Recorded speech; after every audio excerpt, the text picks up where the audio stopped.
विद्यार्थी मित्रों नमस्कार। आज हम जानेंगे आदर्शवाद की अवधारणा के बारे में।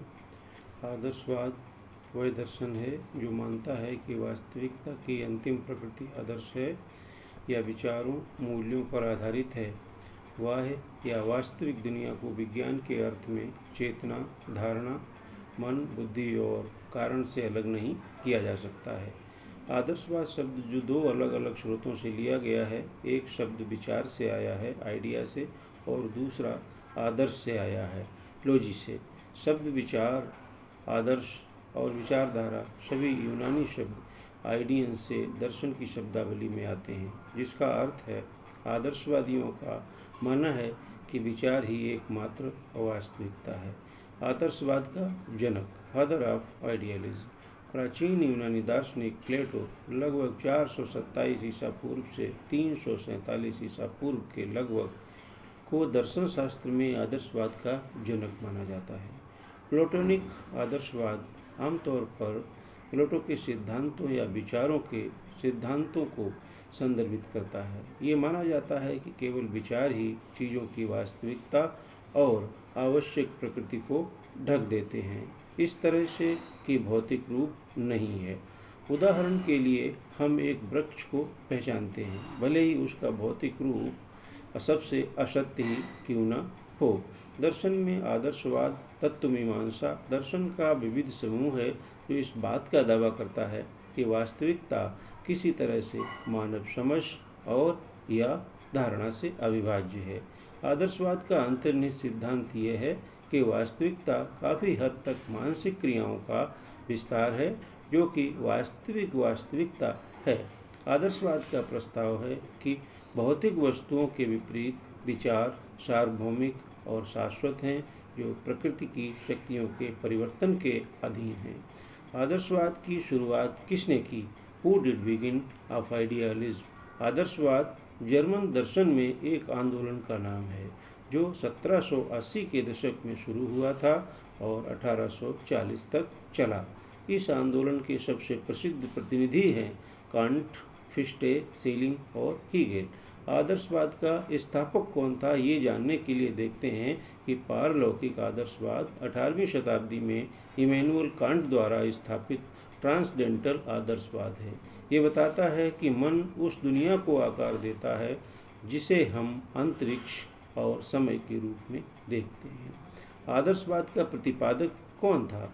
आदर्शवाद सिद्धांत को पहली बार इमैनुअल कांट अपनी पुस्तक क्रिटिक ऑफ प्योर रीजन में लिखते हैं कि आदर्शवाद में मन ही सबसे व्यापक है। एडमंड होरेशेल द्वारा 20वीं शताब्दी में इस दर्शन को पुनर्जीवित किया गया था। आदर्शवाद की नैतिकता बताती है कि नैतिक आदर्शवाद एक व्यक्तिगत नैतिक दर्शन है जो कुछ व्यक्तिगत अधिकारों या कर्तव्यों को परिणाम की परवाह किए बिना सार्वभौमिक मानता है। अब आदर्शवादी कौन है, ये जानना चाहते हैं। एक आदर्शवादी वह है जो वास्तविक के बजाय एक आदर्श दुनिया की कल्पना करता है। कुछ लोग आदर्शवादियों को अनुभवहीन, अव्यावहारिक और वास्तविकता के संपर्क से बाहर मानते हैं। आदर्शवादियों का मानना है कि पूर्णता के लिए प्रयास करने से दुनिया बेहतर जगह बन जाती है। आदर्शवादी की मुख्य जड़ आदर्श हैं, आइडियाज़ हैं, जो लैटिन शब्द विचार से आते हैं। इस आदर्शवादी विचारधारा की विशेषताओं के अंतर्गत आदर्शवाद का शाश्वत मूल्यों में पूर्ण विश्वास है, जो कभी नहीं बदलता है। उन्हें न तो बनाया जा सकता है और न ही नष्ट किया जा सकता है। प्लेटो के अनुसार उत्कृष्ट शाश्वत मूल्य, सत्य, अच्छाई और सौंदर्य ही इसकी मेन विशेषताएं हैं। वे भगवान के गुणों के समान हैं, जो शब्दों में प्राचीन भारतीय ऋषियों और दृष्टाओं के द्वारा युक्त व्यक्त किए गए हैं। आदर्शवाद शिक्षा को कैसे प्रभावित करता है, ये जानने के लिए आदर्शवादी दर्शन व्यक्तित्व के उत्थान पर जोर देता है, जो आत्मज्ञान, आत्मसम्मान और आत्मसम्मानित शिक्षक द्वारा प्राप्त आत्म साक्षात्कार का परिणाम है। आदर्शवाद शिक्षक को एक महत्वपूर्ण स्थान प्रदान करता है और जो एक मार्गदर्शक और दार्शनिक के रूप में सम्मानित होता है।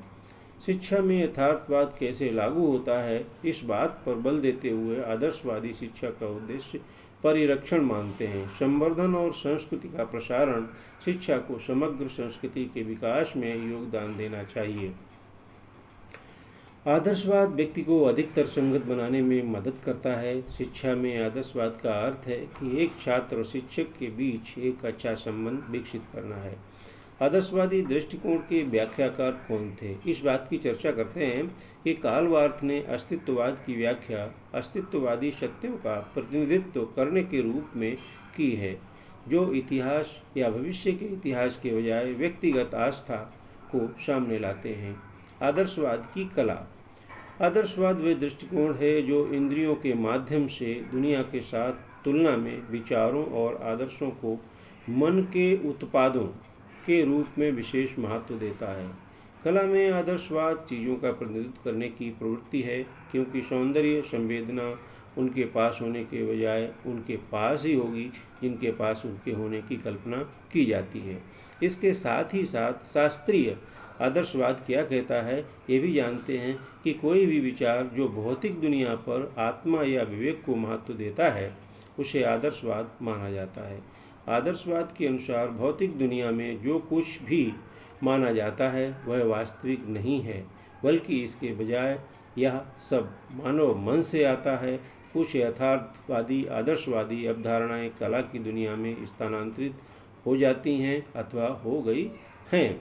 आदर्शवाद या चिंतन की एक विचारधारा है जिसमें मूल्य व आदर्श सर्वव्यापी हैं। आदर्शवाद प्रकृति को नहीं मानता तथा आत्मा व मन को महत्व प्रदान करता है। इसका जन्मदाता सुकरात एवं प्लेटो को माना जाता है।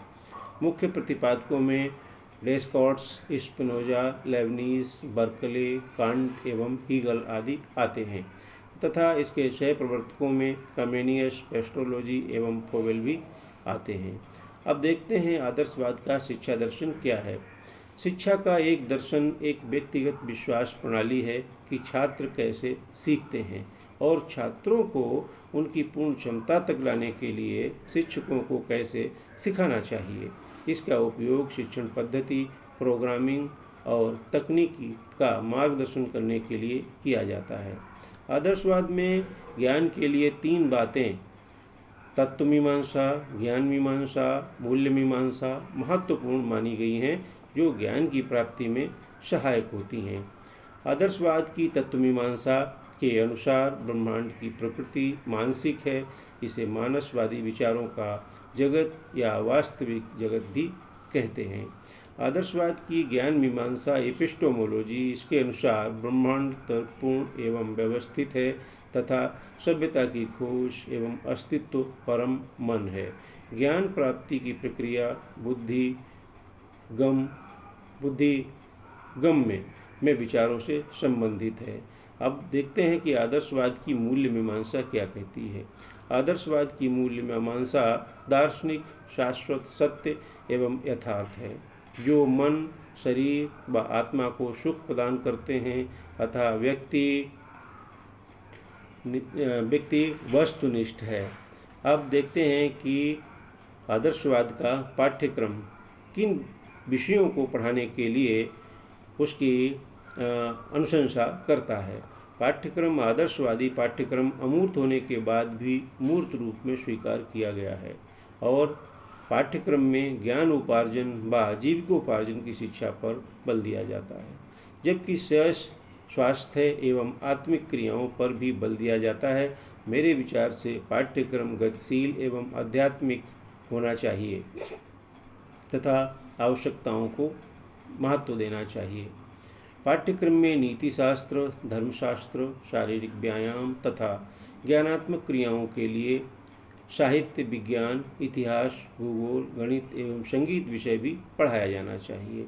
आदर्शवाद की शिक्षण विधियों के बारे में आदर्शवाद का कहना है कि शिक्षण की विधि प्रश्नोत्तर एवं वाद विवाद होना चाहिए, यही इसकी सर्वोत्तम विधि है। इसके साथ ही प्रोजेक्ट विधि का भी उपयोग बालक में रचनात्मकता का विकास करने के लिए किया जाता है और इसे आदर्शवादी अच्छा मानते हैं। इसके अतिरिक्त आदर्शवाद में जिन शिक्षण विधियों की बात कही गई है उसके अंतर्गत व्याख्यान विधि, चर्चा विधि, प्रश्न करने की प्रश्नोत्तर विधि, स्वाध्ययन विधि तथा नकल करने की विधि, ध्यान और एकाग्रता की विधि पर भी आदर्शवादी अपना बल देते हैं। आदर्शवादी शिक्षा के उद्देश्यों के अंतर्गत दो उद्देश्य आते हैं। पहला व्यक्तिगत उद्देश्य है और दूसरा सामाजिक उद्देश्य है। व्यक्तिगत उद्देश्य से तात्पर्य आत्मा की अनुभूति से है, जबकि सामाजिक उद्देश्यों का अर्थ है कार्यकुशलता, नैतिकता, नागरिकता एवं चरित्र के विकास के रूप में उसे देखा जा सकता है। आदर्शवादी दार्शनिक इस बात की वकालत करते हैं कि शिक्षा धार्मिक, नैतिक, बौद्धिक, सौंदर्य और शारीरिक होनी चाहिए। शारीरिक स्वास्थ्य पर जोर दिया जाना चाहिए, अर्थात आध्यात्मिक मूल्यों के माध्यम से शिक्षा का लक्ष्य पूर्ण मानसिक, बौद्धिक, नैतिक और सांस्कृतिक उत्थान के साथ एक बच्चे में पूर्ण मनुष्य को विकसित करने का है। आदर्शवाद का शिक्षा दर्शन जो शिक्षा के ऊपर प्रभाव डालता है, उससे एक प्रायोगिक प्रैक्टिकल एक अभिगम निकलता है, जिस अभिगम के आधार पर हम ये अनुमान लगाते हैं कि आदर्शवाद शिक्षा के लिए कितना उपयोगी होगा। आदर्शवादी मूल्यों की विचारधारा है। वर्तमान शिक्षा प्रणाली में जो दोष आ गए हैं, उनका कारण आदर्शवाद की अवहेलना ही माना जाएगा। आदर्शवाद ऐसी शिक्षा प्रणाली पर बल देता है जो चरित्र का निर्माण एवं आध्यात्मिकता का विकास करती है। यह शिक्षा के उद्देश्यों को निश्चित करता है कि भारतीय संदर्भ में आदर्शवाद अध्यापकों को शिक्षा देने में प्रमुख स्थान रखता है, क्योंकि ये आत्म नियंत्रण का सिद्धांत देता है। संक्षेप में कहें तो आदर्शवाद आध्यात्मिक एवं सामाजिक विकास पर बल देने वाली विचारधारा है। वर्तमान में मूल्य शिक्षा के ह्रास को रोकने के लिए आदर्शवादी विचारधारा हमारी मदद कर सकती है। अब एक बात ये भी आता है कि उदाहरण के रूप में आदर्शवाद के अंतर्गत ऐसी कोई वस्तु को देखा जा सकता है कि जो वास्तव में हमें दिखाई देती हो, तो हम कहेंगे कि आदर्शवाद सरकार क्या है। विदेश नीति में आदर्शवाद ये मानता है कि किसी राज्य को अपने आंतरिक राजनीतिक दर्शन को अपनी विदेशी नीति का लक्ष्य बनाना चाहिए। उदाहरण के लिए एक आदर्शवादी ये मान सकता है कि विदेशों में गरीबी से निपटने के लिए घर पर गरीबी खत्म होनी चाहिए। अमेरिकी राष्ट्रपति वुडरो विल्सन आदर्शवाद के शुरुआती समर्थक थे, जिन्होंने इस आदर्शवाद के मूल्यों पर आधारित दर्शन से लाभ लेकर सामाजिक विकास को गति दी और समाज में फैले हुए इस प्रकार के मूल्यों को भी स्थापित किया। तो थैंक यू वेरी मच। आज हमने ये सीखा कि आदर्शवाद हमारे शिक्षा प्रणाली में, हमारे जीवन दर्शन में और हमारे इस बाह्य जगत की और आंतरिक जगत के संसार में किस प्रकार प्रभावी होता है और किस प्रकार से हमें सीखने को मिलता है, उसके बारे में हमने जाना। और आप लोग इसका अभ्यास करें और फिर देखेंगे कि आप में एक चिंतन विकसित होगा, जिसके आधार पर आप अपने को पाएंगे कि आदर्शवादी मूल्यों का जीवन में क्या महत्व है, क्या योगदान है और क्या स्थान है।